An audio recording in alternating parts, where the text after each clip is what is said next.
Aunque en la superficie Warhammer 40.000 parezca otro universo de ciencia ficción del montón, de los que ya nos han mostrado centenares durante el siglo pasado y las dos primeras décadas de este,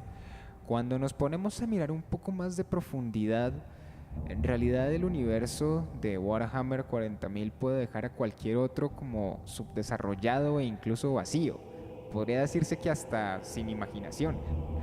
Y eso se justificaría hasta cierto punto porque Warhammer 40.000 tiene mucho contenido.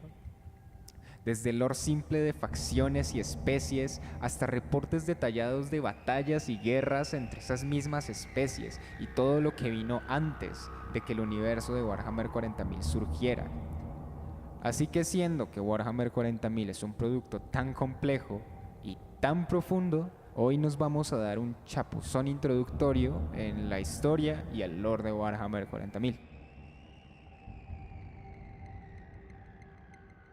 Como el nombre mismo indica, Warhammer 40.000 se sitúa en el 41.er milenio, donde la humanidad se esfuerza por sobrevivir en la horrenda decadencia que siguió a la tumultuosa caída de lo que antes era una luz de esperanza en la galaxia. Ahora se balancea al borde del desastre como una sociedad fragmentada, gobernada por un estado totalitario y extremadamente religioso, denominado como el Imperio de la Humanidad, que se expande por toda la galaxia y sobre casi todos los planetas habitados por humanos. Siendo un imperio tan grande, obviamente necesita quien lo defienda, quien lo mantenga en orden, protegido de las amenazas internas y externas. Y en realidad, aunque el imperio tiene muchísimas y muy destructivas herramientas de defensa y ofensiva,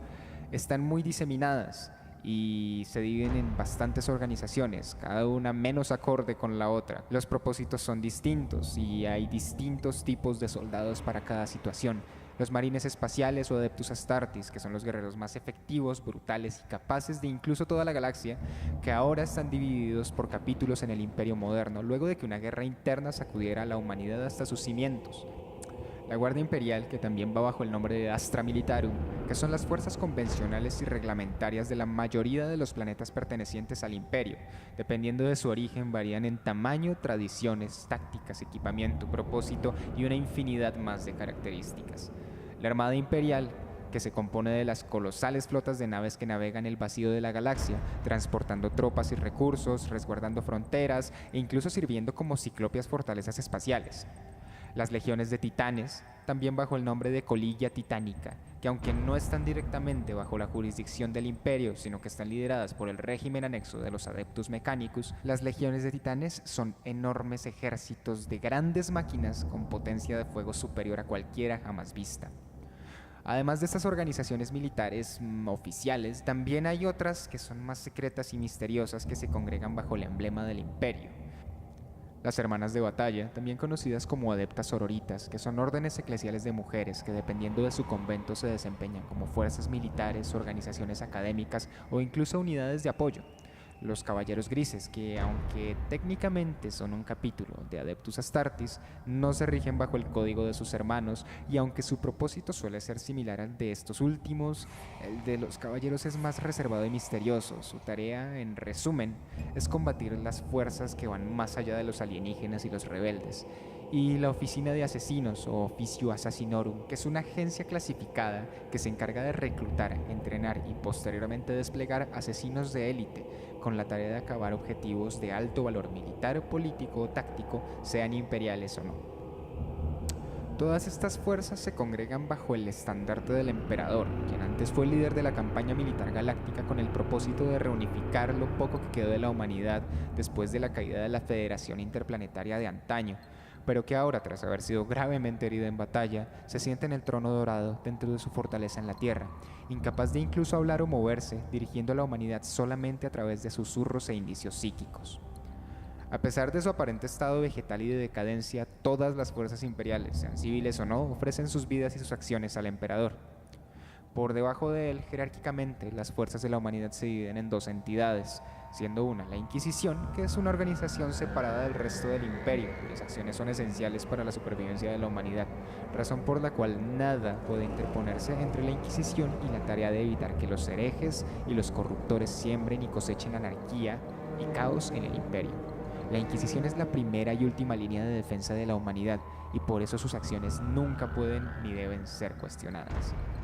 Debajo de ellos se encuentran los altos señores de Terra, más oficiales y convencionales en sus labores, siendo supervisores del imperio en nombre del emperador y soberanos de la humanidad.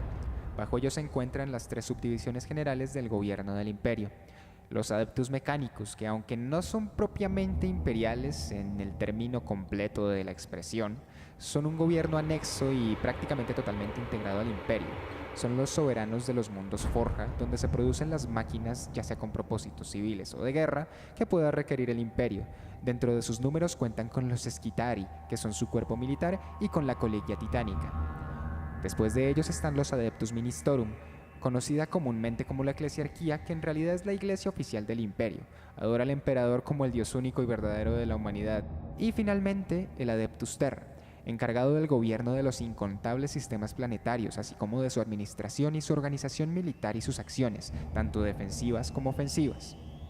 Todas estas subdivisiones se encargan de mantener el orden en el imperio y de resguardarlo de las incontables amenazas, ya sean nuevas o antiguas, que lo asedian, siendo así que el imperio se encuentra en un estado permanente de guerra, tanto contra sí mismo como con las fuerzas alienígenas que recorren la galaxia, conocidas como Xenos. Eldar, Orcos, Necrones, Tau, Tiránidos y Eldar Oscuros. Cada una de estas razas tiene sus propios objetivos y razones para enfrentar a las demás en lo que pareciera un conflicto eterno por territorios y recursos. Pero incluso, a pesar del peligro latente que presentan estos conflictos y las fuerzas que los protagonizan, hay un enemigo al que la humanidad teme por encima de los demás, el Caos, que es el nombre que se le ha dado a las entidades más oscuras de la galaxia, a los horrores y demonios que habitan la disformidad, un plano paralelo al físico, un mar de energía que se alimenta y adapta a la realidad, antaño usado como un canal seguro de transporte más rápido que cualquier medio físico, pero que ahora, aunque aún debe ser y es usado, es inestable y peligroso debido a una influencia cada vez más grande del caos, propiciada por el creciente poder de las entidades más poderosas y viles de la disformidad, los cuatro dioses caóticos.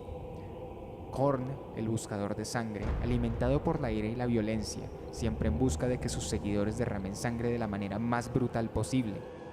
Tzeentch, que es la deidad de las intrigas, la traición y el cambio. Sus seguidores poseen y se obsesionan con los poderes psíquicos que la disformidad les otorga.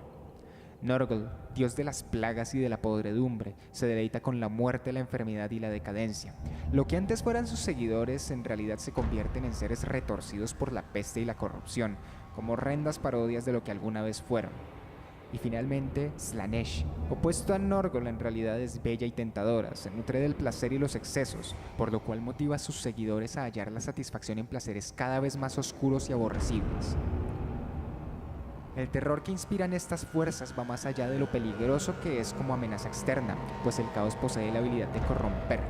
La guerra que la humanidad sostiene contra las demás razas es brutal y ciertamente aterradora, pero convencional en tanto que el enemigo es claro y presente, listo para luchar y destruir o ser destruido. Pero el caos es insidioso, corrompe las mentes de los hombres, incluso los que alguna vez fueron los inmaculados guardianes de la humanidad resultaron siendo las víctimas más trágicas del caos. Corrompidos y cegados, comenzaron una guerra contra sus hermanos, contra la humanidad y contra su propio creador, el emperador.